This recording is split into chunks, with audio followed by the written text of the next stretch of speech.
Here is your Radio Theater Channel weekly podcast for download. The RTC still has the very best old-time radio on the live streaming.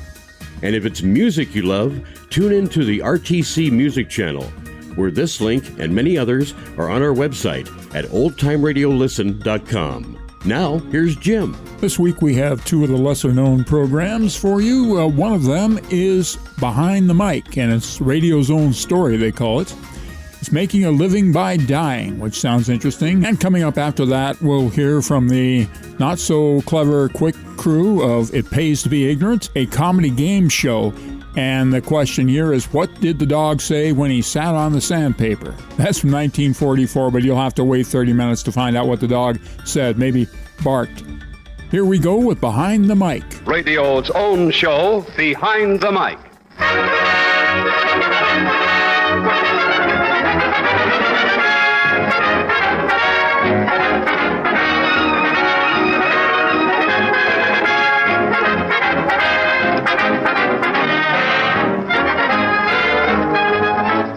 Radio. With a switch of a dial, radio brings you tragedy, comedy, entertainment, information, education, a whole world at your command. But there are stories behind radio, stories behind your favorite program and favorite personalities and radio people you never hear of.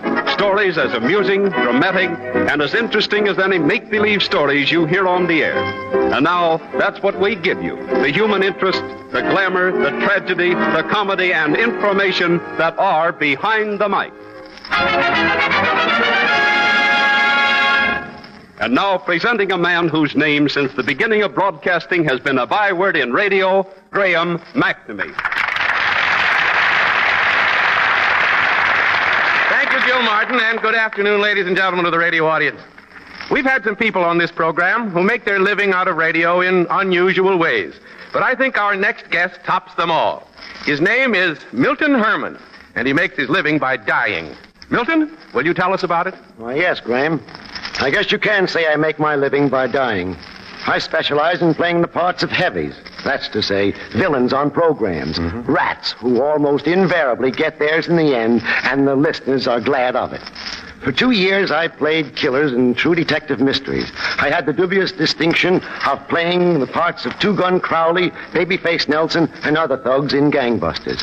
I was Lefty in the well-known sketch Skyscraper, which was repeated 5 times on the air. Tough guy. Oh, I wasn't a gangster in that, Graham, but I fell off the top of a building and died that way. For the past 10 years, I've played sourdoughs in Death Valley days. And for 5 years, I was with Warden Lord. Is that so? What were you in for? Just the program, Graham. My characterizations are derived from observation and not experience. Well, Milton, do you mind giving us a few examples of your peculiar art? I'd be glad to, Graham. Here's one way I frequently have to die. In this, a squealer is facing one of his mob. I tell you, Dutch, I couldn't help it. The cops gave me the 3rd degree. I didn't want to die. They made me. Oh, no, I didn't want to talk, I tell you. Dutch, you're not going. Give me a chance. Put up that gun. Dutch, don't. Give me a break now. Oh. That body you heard falling wasn't Milton. His life insurance agent just fainted. Is there a different technique, Milton, when you're bumped off by a knife? Yeah. It's longer drawn out. You can feel the knife. A nice guy to have at a party. Now, would you like to hear death by strangulation? I sure would if you're sure it'll work. Well, in this one, I'm a night watchman in a silk warehouse making my rounds. Well, everything seems to be all right in there, I guess.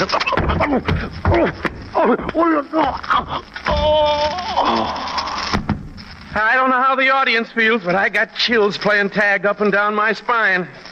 In programs like Death Valley days, I sometimes have to die of thirst. See, I'm a prospector, and I'm trying to make the next water hole under the burning sun of the desert. Water. Gotta get to the water hole. You vultures, you aren't going to get me. You're never going to get me. Water. Gonna get water.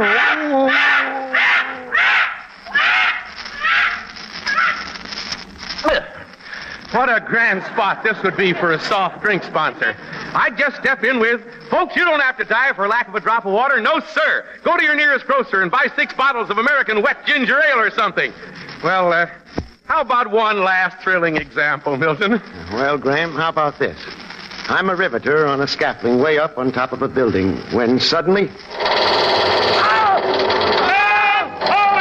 I'm falling to my death! Oh, help!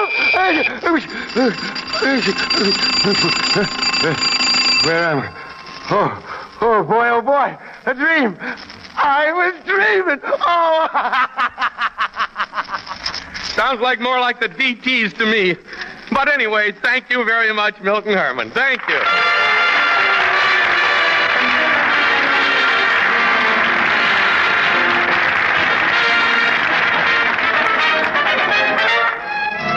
Oddities in Radio, presenting odd little true behind-the-mic stories that help make radio sometimes amusing, sometimes exasperating, but always interesting to the people in it. This week, as a salute to radio's 20th anniversary, we present a whole series of oddities about the early days of radio, as told by a man who has New York's oldest daily newspaper column on radio. It dates from 1924. The radio editor of the New York Daily News, Ben Gross. How are you, Ben? Hello, Graham. Now, Ben, suppose you tell us about some of the odd happenings of the early days of radio. Well, Graham, one of the strangest incidents that I can remember concerns a man who came to see me in my office.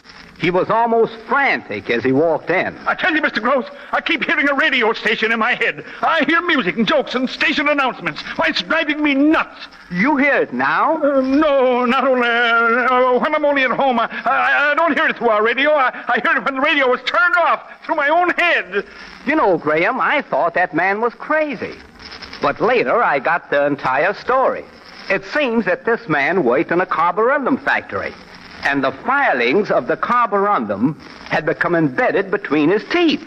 Now, living near the transmitter of a large radio station, he was actually receiving that station's programs through the filings in his teeth. You see, Graham, he had become an animated receiving set. That is odd, Ben, very. How about some more oddities? Got any more? I certainly have, Graham. Well, I remember one instance some years ago when Rudy Valley was at the height of his amazing popularity, and he was almost worshipped by his listeners. One time, I happened to print in my column a remark saying that perhaps, after all, Toscanini knew just a little more about music than Rudy Valley. And you should have heard the phone calls I got. Say, how do you come to print that stuff about Valley? Rudy knows more in his little finger about music than anybody else in the business. Hey, Mr. Gross, what do you mean writing that about Rudy? If I ever meet you on the street, I'll scratch your eyes out. And now, Graham, come back with me to the early 1920s. Were they glad to get radio acts in those days? Why, you just walk into a studio, pay a friendly visit to some announcer, and he might come up to you and say... Say, listen, Smith was to go on the air tonight to sing, but they just sent word someone asked him to a party. He isn't going to show up. Can you sing, play the piano, or tell jokes? If you can, we'll put you on right away. And, Graham, I finally remember when all the stations on a network had to be mentioned by the announcer at the finish of a program, don't you? That's right, Ben. Before the day of the local station breaks for identification, we announced all stations on the chain from New York. Phil Carlin and I used to vie with each other for a couple of years, just to try to show which one could rattle off the most call letters in one breath. The sign-off sounded something like this. This program has come to you through stations WEAF, WRC, WTAG, WGR, WWO, WCAP, WAC, WTAM, WOC, WEEI, WJR, WWJ, KSD, WCCO, WDAF, WGN, WCSA, WIC, WLIT, WSAI. Want any more, Ben? Want any more? No, that's enough. Well, Graham, those were the days, weren't they? Yes, they were, Ben. No doubt of that. Thank you very much, Ben Gross.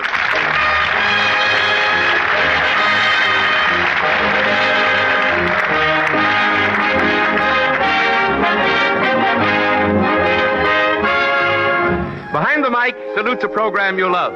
We in radio believe that radio has a tradition of which it can well be proud.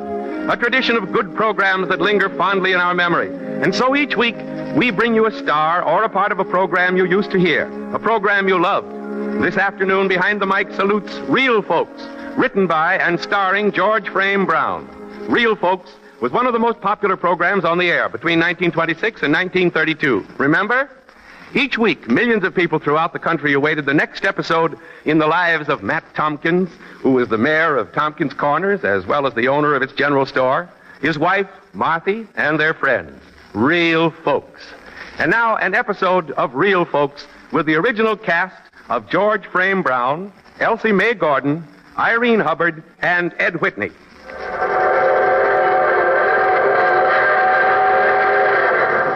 There's the evening train whistling for Hunter's Bottom.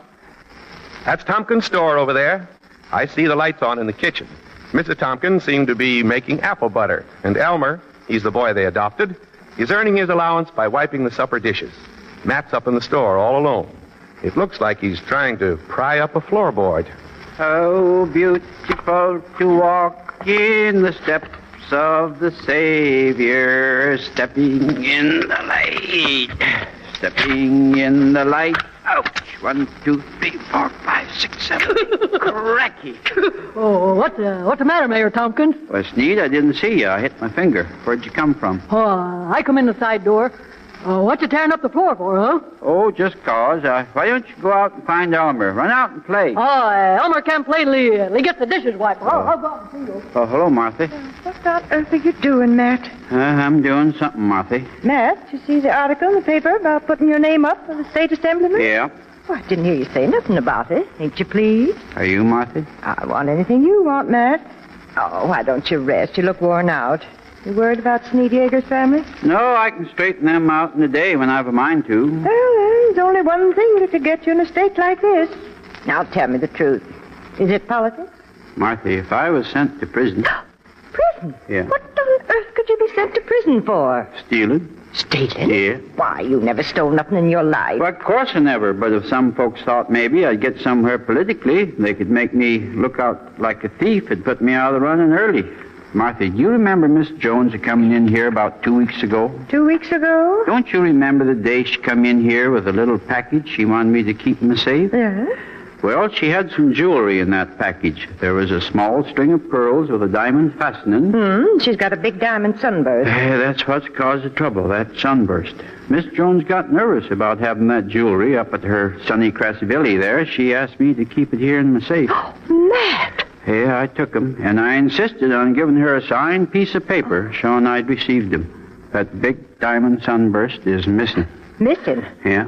Well, when did you discover it was gone? Thursday a week. Oh, why didn't you mention it before? Well, I didn't want to give up hunting. I kept thinking maybe it was my fault for not putting the things in the safe like she asked me. Oh, why didn't you? Oh, the old safe's so light, anybody could break into it. Oh, where'd you hide them? I've been wearing the pearls around my neck under my undershirt. What? Yeah. Well, what'd you do with the pin? The first night I had them jewels here, I hid the diamond pin down in the flaxseed. Oh, where else did you have it? One night I had it in the navy beans, and then the next night I took the sunburst out of the beans and I pinned it way up under a banana on the stalk. What night was that? It was Friday, wasn't it? Well, yes. You hollered in your sleep that night. Saturday morning, it was, safe and sound, pinned in the banana. I took it off and I wore it all day. Then Saturday night, I hid it under the rat poison. And Sunday evening, before we went to service, I took a look. It was gone. Dear. Well, why don't you talk it over with Judge Whipple or some of your good friends? The judge generally drops in for a few minutes talking. Oh, not yet. I'll hunt for a day or two more. Yes, now I'm going to do some hunting myself. Well, all right. Hi, Matt. Oh, there's the judge now. Just pretend like nothing's wrong. I'll be right back. All right. Oh, good evening, Judge. Good evening, Matt. Matt, did you hear anything about the Yeager family? What do you mean, Judge Whipple? Well, I hear they haven't enough to eat down there. Oh, land's sakes. Sneed Yeager plays around here every day. He seems chipper. He was around here tonight. Well, that's good. I hate to intrude. Bonjour, everybody. Oh, good evening, Miss Jones. Mayor Tompkins, I had the funniest dream about you last night. I dreamt I was being shown through a penitentiary. Good evening, Miss Jones. Oh, good evening. Mayor Tompkins, I merely dropped in to collect those things I left for safekeeping. Matt, I'll tell her. Just a minute. It's my duty. I'll tell her. Miss Jones, I'm a-wearing your pearls here around my neck. But your big diamond sunburst pin, it's Gone. But maybe we'll... Gone? Mary Tompkins, surely you're joking. I only wish he was joking, Mrs. Jones. That sunburst, it was such a unique piece. He gave it me when my oldest son was born. Well, Mrs. Jones, we'll make good for it if we have to lose the store. Matt, is this the truth? Yeah, it is, Judge. What's worse, looks like a put-up job to me. Why, Matt, if this comes out in the papers, it'll mean goodbye to your political career. I realize that. Look at me now. Quick, don't pinch my arm. I'll find out soon enough if you're telling the truth, Sneed Yeager. You tell your story to the mayor. What's all that fuss out there? Mayor Thompson, look what I found Nixon playing with in your backyard. Merciful heavens, my sunburst. Well, I didn't know whose it was, but I knew it wasn't his. I figured he stole it. I didn't know. Well, besides playing truant from school, is taking to steal it. I have not. I never stole nothing in my life. Wait a minute here, please. Sneed, did you steal this pin? Why, I didn't intend to, Mayor Tompkins. No, sir. Now, you answer me honestly. How did it come in your possession? Well, I was passing a store one day last week, and no one was here, and I sneaked in and swiped a banana. Well, the pin was stuck to the banana, so I just kept it. I thought it was some kind of a prize or something, like you find in candy, and I've been playing with it. Well, Sneed, after all the years we've been such good friends, why would you want to swipe one of my bananas? Why didn't you ask me for one? Gosh, Mayor Tompkins, my pa ain't got a job, and Ma has to work away from home. Pa's always so worried and cross. Well, all the other kids at school have got a banana or orange or something for lunch. When I took that banana, I was hungry. Gosh, I wish I was dead. Oh, selfish and miserable I feel. Worried about a diamond ornament when there are hungry children in the world who wish they were dead. Sneed Yeager, you've taught me a great lesson. From now on, I'm going to be perfectly charming to that dreadful pest from the Income Tax Bureau. Sneed, don't you want to ride home with me in my car? Gosh, could I, Miss Jones? Certainly. Hey, are you riding in a station wagon or your mausoleum? The station wagon. Come along, Sneed. Good night, Mayor and Mrs. Tompkins. Wait a second, Mrs. Jones. I'm going. Oh, yes, Judge Whipple. I'll give you a lift. Good night, Mayor Tompkins. Good night, Miss Tompkins. Good night. Well, they're gone. Yeah. It's like having a prayer answered, finding that sunburst. Marthy, are you very tired? I guess I'm not starved. You are. Why? Would you go over there to the groceries and pick out a lot of good staple things while I lock up? I'm going to take them down there to Sneed Yeager's house first thing in the morning. Of course I will, Matt. Oh, Matt. Yeah? There's a whippoorwill. Yeah, I heard it. My, don't it sound pretty? It certainly does, Marthy. I guess there's a lot of folks way high up in politics tonight that wishes they was back living beside the country road, listening to a whippoorwill.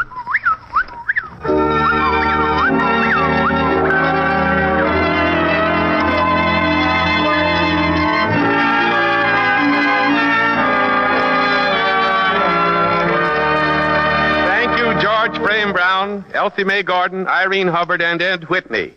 And here's a little behind the mic touch.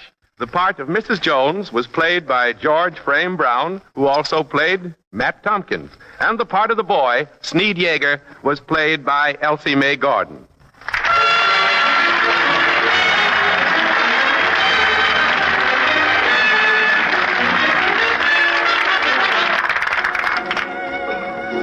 Behind the scenes of the broadcasting business in minor capacities are men and women, some of them with unusual talents. For instance, those of you who visit the studio on the 8th floor of the NBC building have often met our next guest without suspecting just how unusual he really is.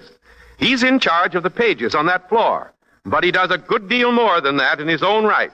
His name is Addie Amor, and we're going to have him tell you all about it. Addie Amor. Hello, Addie. Hello.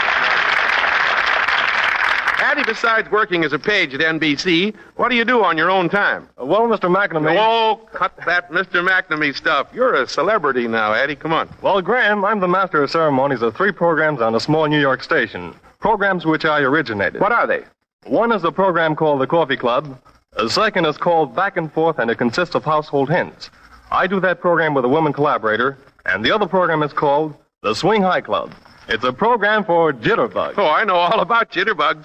A jitterbug's a fellow who's all rhythm and no neighbors. Well, I'm a bit of a jitterbug myself. When I was at Villanova College, I played cornet in my own band. Oh, you did? Well, how'd you happen to come in, be an NBC as a page boy? Well, I'll tell you, Graham. Then later on, I had my own band in Boston, and we played at the Westminster Hotel following Mal Hallett. Uh-huh. And then about that question about my coming to NBC? Yeah. It was love, Graham. Love? You mean Cupid hit you with a microphone? I had a girl in New York, and I was so unhappy being away from her that I gave up my job in Boston and came to New York and got married. But why didn't you stay in the band business? Because my wife wanted to lead a normal social life and not hang around until 3 in the morning waiting for me. So I got a job at NBC as a page, figuring that I could make contacts with radio celebrities and that it might be a good way for me to break into the business. Someday I might get a job as master of ceremonies on some big program. But don't you do more things musically than play the cornet? You mean the songs I've written, Graham? That's it. I've written 4 songs which have been published. The latest of them is called The Sky Without the Stars. It was published recently by Broadcast Music Incorporated, and it's been played a few times on the networks. Rudy Valley told me that he was going to play it soon on his program. Good. Imagine, folks, and he's just one of the boys who shows you into the studio. And now, ladies and gentlemen, one of radio's popular songstresses, and I mean that, the lovely-voiced Mary Small will sing Addie Amore's The Sky Without the Stars.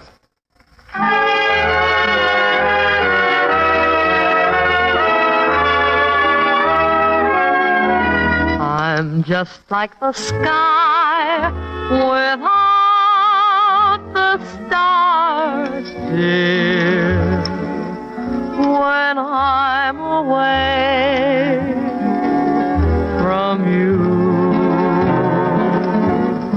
What good is the sky without the stars, dear? What good am I without you? There's an empty space where my heart should be, no smile to cheer me. Just an empty space when I look to see if you are near me. I'm just like the sky without the stars, dear, when I'm away from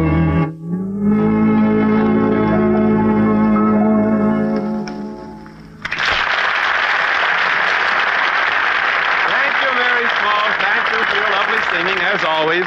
And thank you, Addie Amore. I like your tune. I think you've got a great future.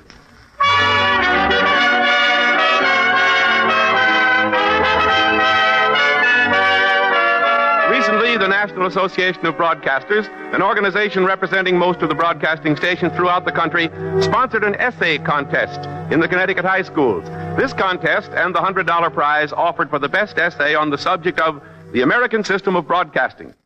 Why it is best for Americans was won by a 14-year-old boy, Neil Axtell Blake of Hartford Public High School. Because we think his essay is not only interesting, but a timely slant on radio, Behind the Mic has invited Neil to read an excerpt from it. Neil Axtell Blake.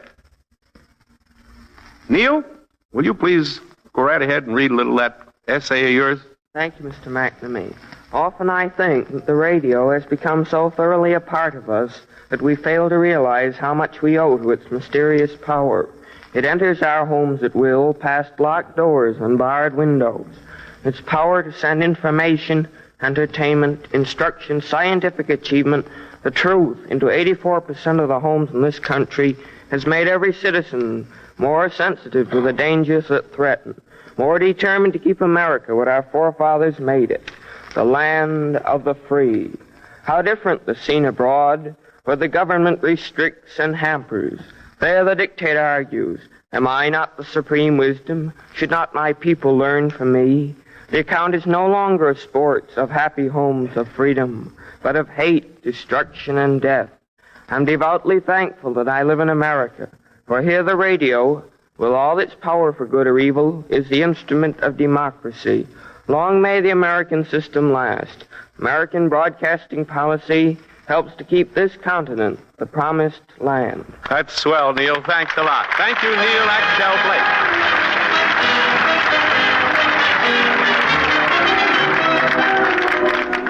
I've been in radio a long time, longer than I like to remember sometimes. And I've heard a lot of unusual stories about radio. But I don't think I ever heard a story as fantastic as the Behind the Mic story that will be told us by our next guest. And yet he assures me that every amazing detail of it is absolutely true.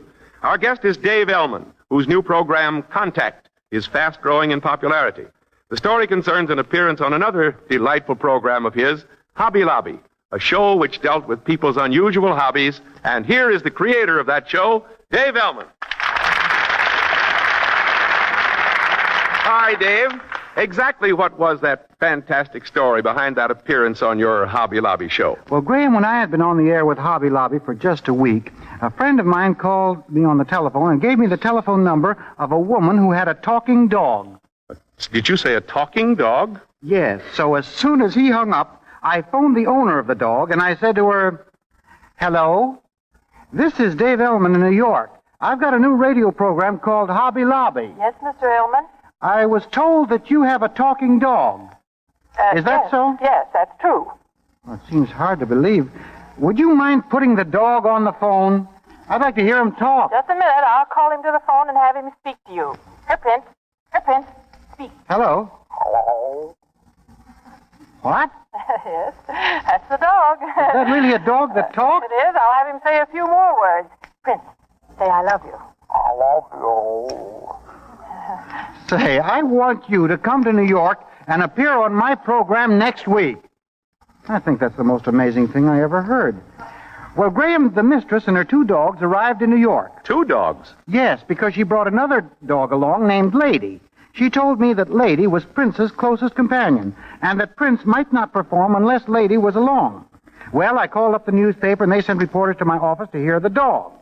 Oh, the dog really was wonderful. He talked beautifully. Now, Prince, come on. Say Aunt Nora. Come on. Say Aunt Nora. Prince, Aunt Nora. Aunt Nora. Aunt Nora. Oh, that's wonderful. Gee, that was swell. Hey, can I take really a picture? does talk. Hey, can he talk enough for an interview? Can he talk? It's really great. Well, Prince was really in great form that day, but more and more reporters came into my office, and as they did, of course, the office naturally got hotter. Well, Prince suddenly stopped talking. His mistress explained that dogs perspire through their throats, and when the temperature of a room gets over 70 degrees, the perspiration in the dog's throat made it impossible for him to talk. Well, to cool the dog off, we tried ice water. Then someone suggested ice cream. We tried 3 different flavors. The only flavor he would eat at all was chocolate, and then he talked again. Well, as I said before, this was one of my first programs, and it was very important to me that everything go off successfully. Then, with the other dog, Lady, trailing along, we brought Prince over to rehearsal before the show and put him on a table before the microphone. Come on now. Talk, Princey. Come on. Nice, Princey. Come on, Princey, talk. Say, are you sure that Lady's being here isn't disturbing him? Oh, no. Princey likes Lady. Quiet, Lady, quiet. Well, maybe he doesn't like the shape of this microphone. Let's use this other mic over here. Maybe he'll like that. Come on over here, Princey. Come on now. Come on, talk. Come on, Princey, talk. Speak. Speak. Come on, speak. Well, I couldn't get that dog to talk at all, Graham, at the preliminary rehearsal. And then to make things more difficult, his mistress told me that we couldn't put him in front of an audience because he never worked before an audience before and would be scared. So at the last minute, we took Prince and his companion Lady into a small studio which we had air-conditioned so it would be under 70 degrees. It was so air-conditioned I almost froze. Well, the time came for us to go on the air. That dog just had to talk or it would ruin my show. Finally, we got to Prince's spot, and I introduced him something like this. And now, ladies and gentlemen, you will hear this Daniel Webster of the Doghouse, Prince. Well, he's having a little difficulty. Maybe he doesn't want to talk until he sees his lawyer. Come on, Princey. Say I love you. Princey. Say I love you. Say I love you. Ladies and gentlemen, we seem to be having a little difficulty getting Princey to gab just now, but keep listening, and you'll hear him. Well, that room was ice cold, Graham, but I never sweated so much in my life. I could see the crumbling ruins of a perfectly good show, and then suddenly, to my amazement, his mistress turned to the other dog, who was also in the studio, and said, All right, Princey, since you won't talk, Lady will. Come on, Lady, now you talk. Say hello, Aunt Nora. Come on, Lady. Hello, Aunt Nora. And so Graham, the stooge, who we never knew could talk, stood in for the star and spoke his lines instead. So just as we promised, we did have a talking dog on Hobby Lobby, even if it wasn't the one which was originally scheduled. Well, thank you, Dave Ellman. That was a mighty good story. Thank you, and cold dog. What a story.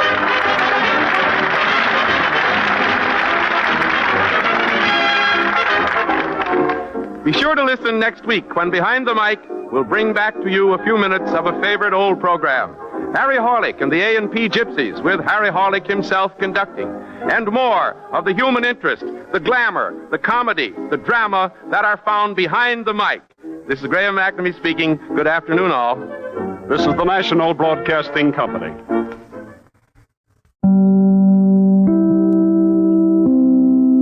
And now some past ads for your enjoyment. Ladies, when you shop for groceries today, be sure you buy Carnation, the world's favorite brand of evaporated milk.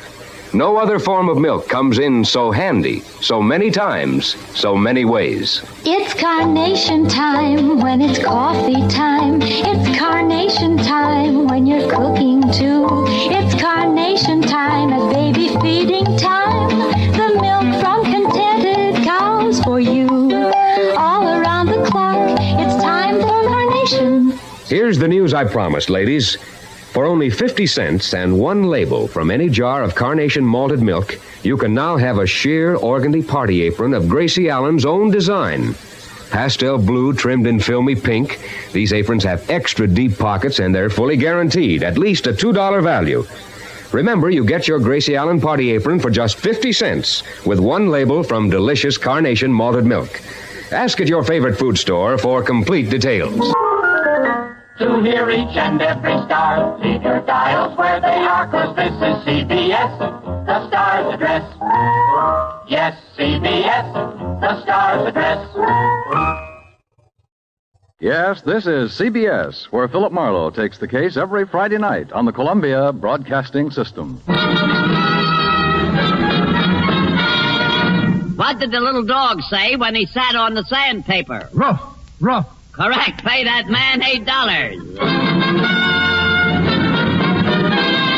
Why don't the girls in Sun Valley take sunbaths? Because the mountains peak. Correct. Pay that man $9 because... It pays to be ignorant. A zany half hour with those masters of insanity, Harry McNaughton, George Shelton, the nail-up girl Lulu McConnell, and featuring Doc Novik's orchestra. But now, here's the man who proves it pays to be ignorant, Tom Howard.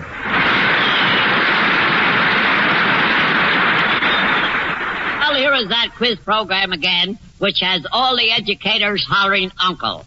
With a board of experts who are so up on current events, they're going to vote for McKinley this election. First, we have the celebrated author, Mr. Harry McNaughton, who has just written a book entitled, He Who Carries Tales Makes a Monkey of Himself. But here he is, Mr. Harry McNaughton. I have a poem, Mr. Howard. I see. I knew a young girl named Passion. I asked her for a date. I took her out for dinner. My, how Passion ate. How Passion ate. That's terrible. All right, please, let's get on here. Next, we have a woman who should have been born in the Dark Ages because she looks terrible in the light. A woman who, when she wears slacks, looks like she's walking around sitting down. Here she is, Miss Lulu McConnell. You know, Mr. Howard, I had the nicest compliment paid to me yesterday. You did? Yep. I met an artist. An artist? Yep. He offered me $2,500 if I'd let him paint me. Let him paint you? Yep. Did you accept his offer? I was tempted to. When I figured out what a terrible job I'd have scraping all that paint off of me again. Yeah, that would be tough. Yeah, it wouldn't be worth the $25. No. All right, let's get on here. Next, we have a man whose pan should be under somebody's icebox. A man who can't count up to 20 without taking his shoes off. Here he is, Mr. George Shelton. Say, speaking about painting, Mr. Howard, did I tell you about my Uncle Webb put up on the farm? No. You know, yeah, he was painting one of his big barns up there, and he fell off a 60-foot ladder. Goodness, was he hurt? Nope, didn't even get a scratch. You mean your uncle fell off a 60-foot ladder and didn't get a scratch? That's right, yeah, he fell off the first rung. He fell off the first rung. That's terrible. Mr. Sheldon, you should have your neck wrung for that one. Now, let's get on there. Here's the first question. Pay attention, see if we can get an answer tonight. Now, let's put our best foot forward, will you please? Right. Here's the question. Is it true that Eskimos rub each other's noses, and why do they do it? Why do they do what? Why do they rub each other's noses? Maybe they're rich. Maybe they're rich. All right. Miss McConnell, do you know what an Eskimo is? That's a sort of a pie, ain't it? No, wait a minute. With ice cream in it? No. Oh, that's silly. I mean, why would a couple of pies rub each other's noses? No. In the first place, a pie hasn't got a nose. I see. Oh, he had an awful lot of crust. He had a lot of crust pulling that gag. Yeah, he had an awful crust. You too, Mr. Sheldon. Yeah, I guess I Why did. don't you go outside and get hit with a truck? Let's get on here, please, with the program. It's about Eskimos. Now, look. Eskimos. Yeah, live Eskimos? in Alaska. Oh, in Alaska. Alaska. Oh, that's pretty cold country up there, that Oh, Alaska. you know that. Yeah. You know, I understand that they put alcohol in their whiskey. Up in Alaska. Oh, I know it well, you know, Alaska. Very cold up there. I had an uncle who lived up there. One day he stooped over to tie his shoe and froze to death right in that position. Heavens, that was terrible. Yeah. Oh, it was too bad. We had to bury him in a bass drum. I see. Boy, can you beat that? Never mind, please. Will you cut out those awful puns? Miss McNaughton, why don't you bore a hole in yourself and let the sap run out? Oh, I tried that once and it ran all over the furniture. The sap ran all over the furniture? Yeah, from then on we had maple furniture. I see. Isn't that cute? I'm incorrigible tonight. You are incorrigible. Maybe not. You are. Not only are you incorrigible, you're nutty, if you know what I mean. We're talking about Alaska. What is corrigible, that thing? What does it mean? Never mind. Let it pass. You wouldn't know, Mr. Sheldon. No. I wouldn't like it up in Alaska. You wouldn't like it in Alaska? No, I certainly would not. I remember one time I got a frostbite. Yeah, what'd you do? I bit right back. You bit back. You bit it back. Yeah. Not with Miss McConnell. Let's get on. Oh, here. she had him in that night. Wait, I don't like that cold weather up there. I remember one time I was stopping at a farm up in Minnesota. And boy, was it cold. Yeah, I woke up one morning and the pump was frozen stiff. The pump. The milk was stiff. The cows were stiff. The chickens were stiff. Yeah. I wasn't doing so bad myself. It gets pretty cold down where I live in the winter. It gets cold where you live? Yep. I remember one morning last winter, I woke up and it was 10 in my room. 10 in your room. I couldn't sleep with that many in my room. Hey, you're getting silly. The question is, why do Eskimos rub noses? Say, Mr. Howard, did you know that the Eskimos rub noses the first 3 years, and then the 4th year they kiss? The first 3 years and the 4th year they kiss. That's novel. You know, the 4th year they kiss? Yeah, that's lip year. That's lip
fine. Thank you, Dr. Novick. That was played very short and very sweet. By the way of a change tonight, let's hear from one of our contestants. We have invited 2 members of the studio audience up here on the stage.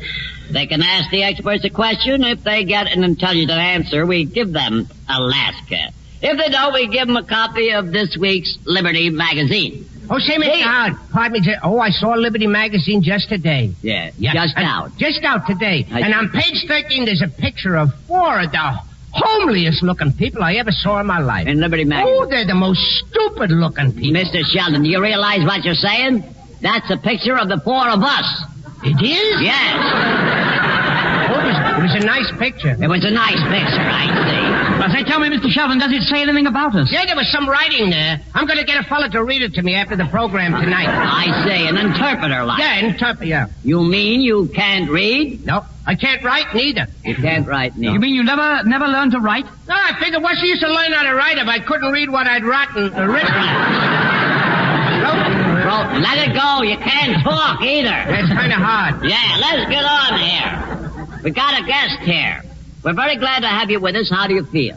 Just fine. I see. That's very nice. What did you say our friend's name was? Did we get to that? Well, we didn't. No, Mr. Well, suppose Howard. we do. We'd like to know him. He's a nice-looking chap. Yes, he is. And his name is Corporal Carl Hansen, and he's a member of the United States Army Air Corps. That deserves a hey. Yes, Corporal, that's very nice. We're proud of. We're glad to have you with us. How do you feel? Just fine, Mr. Howard. That's the boy. You look great. You certainly look great. Whether you do right here or not, you're in for $25. Let me tell you that right now. We're very, very glad to have you with us. Where is your hometown, would you care to tell us? Fairhaven, New Jersey. Fairhaven, New Jersey. Well, think of that. Been down there lots of times. In fact, I know the entire police force in Fairhaven.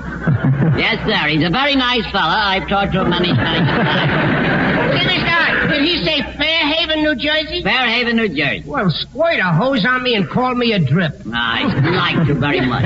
I used to work in that town. You did? Yeah. I was an electrician in a jelly factory. You were an electrician in a jelly factory? I used to put the currents in the jelly.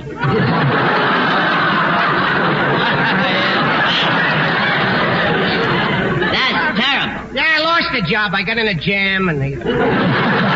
You're getting worse. Will you keep quiet, Mr. Sheldon? Those puns are getting unbearable. I say, Corporal, you know, speaking about the Army, I saw a very funny thing today. I saw a colonel with both eagles on one shoulder. Both eagles on one shoulder? Yeah. What was the idea? Mating season. Very cute, Mr. McNaughton. Very cute. May I ask you something, Corporal? What did you do before you entered the service?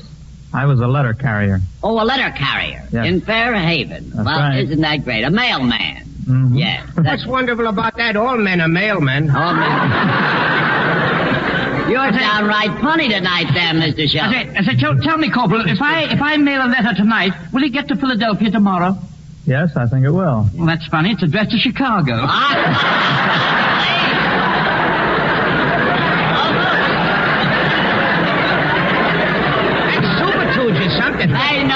Pay no attention to them, Corporal. They're at that age now where they need a teething ring, if you know what I mean. What's your first name, honey? Carl? Carl? That's right. Oh, is that a cute name? Look at the lovely smile he's got. Yeah, he's nice. Ain't he cute? He's just a love. All right, please, cut it out. Now you He's can not just call me Frank Honeydew Sinatra. Cut it Melon. out. What? Go ahead, Miss McCall. I just wanted to call me Honeydew Melon. You wanted to call you Honeydew Melon. Because I'm so nice and sweet. Yeah, Uh-huh. yeah, you're just as round and mushy, too. Corporal, before we get in much of a mess with these nitwits here, I tell you what you better do if you will help us out here. Would you reach into the dunce cap there and sort of pick out a question for us, if you will? If you don't mind, would you read the question? Just read it into the microphone in that nice Fairhaven voice of yours. What kind of power is used to run an electric engine? Did you hear that, gentlemen? What kind of power is used to run an electric engine? Now, there's a very good question. Oh, rather, I like a question like that. You know, it's got a lot of up and go about it. Yeah. I used to go with a young man once. He sure had a lot of up and go about him. Yeah, what happened to him? He up and went.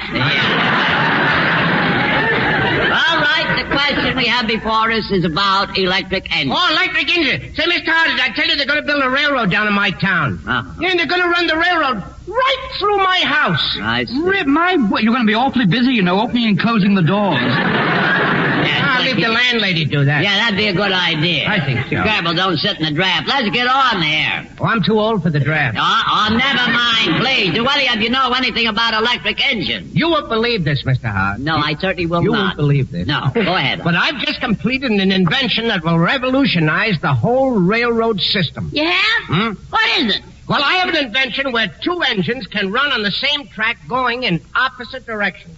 Now, wait a minute. You mean a train leaving New York for Chicago and a train leaving Chicago for New York can both use the same track? Yeah.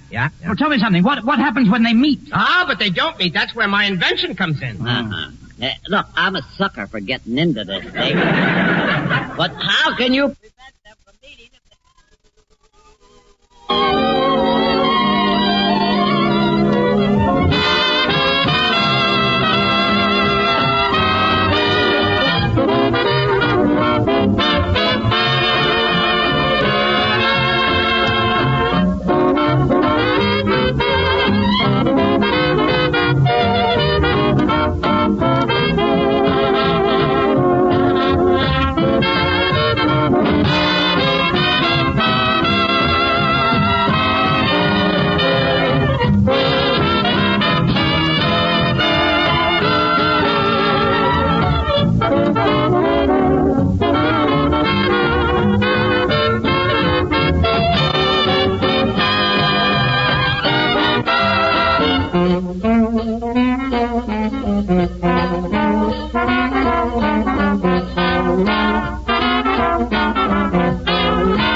back to these three old proverbs we have sitting in front of us here. Here's the next question. Pay attention. Which American president do you associate the Monroe Doctrine with? There's a nice question. Mr. Howard, I hate to do this, but I'm afraid I'll have to ask you, sir, to repeat the question. Mr. McNaughton, I'll be glad to. What's the matter with your ears? Which American president do you associate the Monroe Doctrine? Did I tell you about Sadie Wright, Mr. Howard? What's that got to do with it? She's been doctoring for the past week. She's been doctoring, yeah. Yep. Her doctor told her to take 2 aspirins followed by a hot bath. Yeah. But she got the aspirin down all right. But she had a terrible time drinking the bath. I imagine she did. Yeah. All right, please. Miss McConnell, if anyone explains you to me, I certainly would not believe them. We're talking about the Monroe Doctrine. What president is associated with it? It wouldn't be Madison, would it? No, it wouldn't be Madison. That's what I said. It wouldn't be Madison. I know you said that. Maybe it's Lexington. Why do you say Lexington? Well, Lexington is right next to Madison. I see. You know, Fifth Avenue, Madison, Lexington, Toyd Avenue, the river. The river. Fall in there, will you, the next time you're down that way? It's about a president we're talking about. Oh, when I was a little girl, I won an essay contest. Yeah. And the president invited me to the White House to give me a medal. Miss McConnell, I don't believe President Lincoln went in for that sort of thing. That shows how much you know. Uh-huh. It wasn't Lincoln. It was Grant. All right. That's what I'll grant you. Now, let's get on here. Say, speaking about president, I wonder why we never had a woman president. Well, that's simple, Mr. Shelton. Yeah? The president, you see, has to be at least 35 years old. Where are you going to find a woman who'll admit she's 35? I see your point. Yes. We still have the question about the president. Which one is associated with the Monroe Doctrine? Say, speaking about president, Mr. Howard, tell me something. Why do they make such a fuss about President Lincoln starting out as a barefoot boy? Well, don't you think it's remarkable that anyone starting out as a barefoot boy should grow up to be president? What's so remarkable? Did you ever hear of anyone being born with shoes on his feet? Now, will you please try and answer the question? The first thing you know, I'll fire the whole bunch of you. Then how will you keep the wolf from the door? Oh, is there a wolf at the door? Oh, the wolf at the door. Oh, let him in. It's a good idea.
Who is our next contestant, Mr. Roberts? Our next contestant, Mr. Howard, is Yeoman, 3rd Class, Rose Elias of The Wave. Oh, right.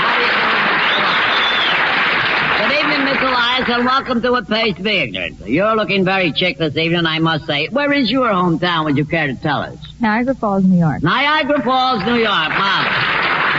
I didn't think that place was running yet. Well, it's very nice to have you with us. Oh, I've been there, Mr. Howard, Niagara Falls. Falls. Niagara Falls? Oh, rather, yes. In fact, I knew a very charming girl who lived there, yes. Uh-huh.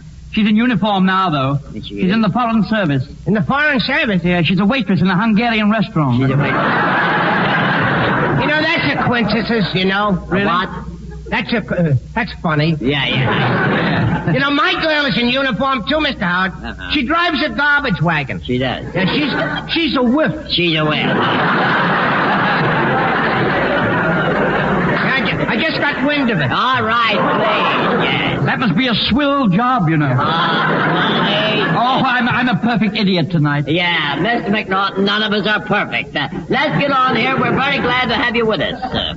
I'm very glad. Yeah, I love your uniform, honey. You do? You look so nice in it. Fine. I love pretty clothes. Yeah, why don't you wear some? I'll have you know I was voted one of the 10 best dressed women. Yeah, Miss McConnell, you are the 10 best dressed women. I won't keep you any longer, miss, but you reach into the dunce cap there and pick out a question for us. And would you be kind enough to read the question, please? Just read it right into the microphone, if you will. Who was Hamlet talking to in his famous... Will you help her out there, Mr. Roberts? Yes. Who was Hamlet talking to in his famous... Don't tell Who writes these things? That's a very interesting question, you know. Yes, it is. That's a very jolly question. Yeah, we want to find out now who Hamlet was talking to. Would you mind repeating it? Would you... maybe Mr. Sheldon could read it. Could you? Should I hand it to him? Yeah, hand it to Mr. Sheldon. Yeah. Who was Hamlet talking to in his famous... All right, let's call it soliloquy. How is that? Oh, that's what it is, soliloquy. All right, please. Who was Hamlet talking to in his famous soliloquy? Who was in the soliloquy with him? Cut it out. What do you mean, who was in the soliloquy? There was no one in it with him. No one there? Who was he talking to? He wasn't talking to anyone.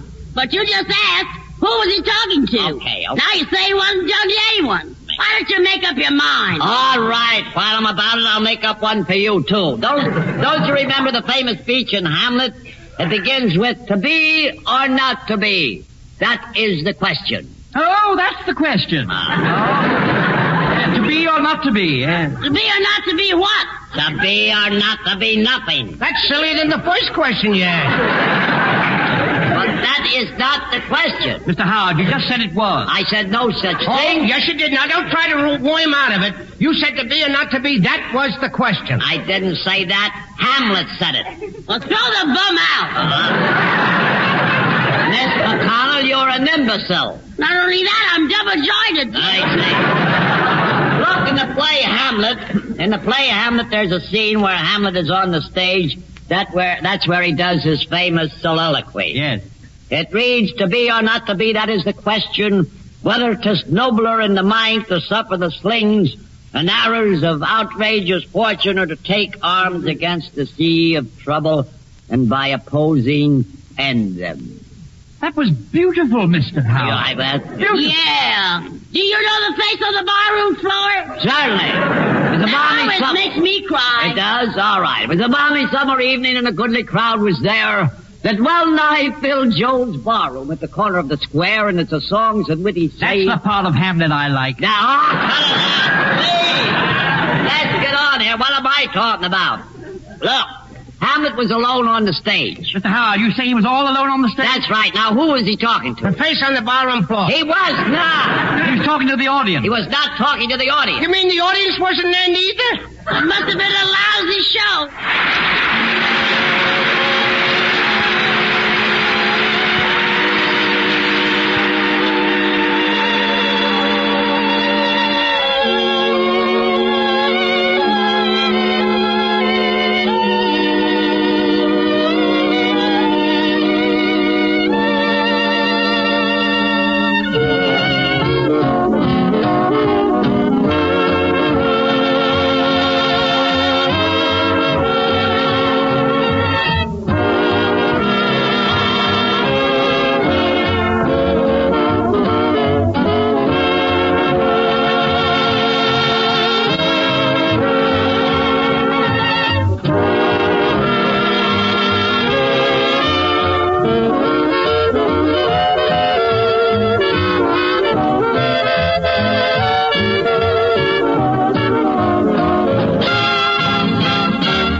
By this time you've probably realized that you've done better if you'd sat around the house and just played your guitar. Well, Mr. Howard, that's silly, you know. You don't play a guitar, old boy. That's sort of inflammation of the nose or throat. Now, Mr. McNaughton, you're talking about guitar. Guitar. That's my favorite magazine. What? Harper's Guitar. Harper's? That's Harper's Bazaar. I hate to disagree with you, Mr. Howard. You have in mind a wild animal that looks like a leopard. What are you talking about? Look, I think you mean a jaguar, Mr. Sheldon. A jaguar, a very powerful animal, yellow in color, big claws, large body, pointed ears, and big feet. Now we're back to Miss McConnell again. What's the use? Now, folks, you realize what we mean when we say...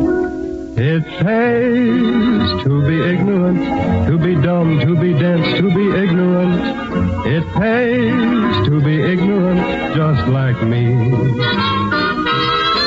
And it's best not to know too much. Be a dope. Your IQ shouldn't show too much. Your brain shouldn't grow too much. Wait and see. This is the Armed Forces Radio Service. When I was just a school kid, I wasn't awfully bright.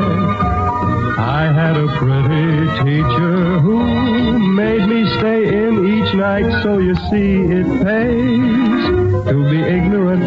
Have no brain, be insane, just be ignorant. It pays to be ignorant, just like me.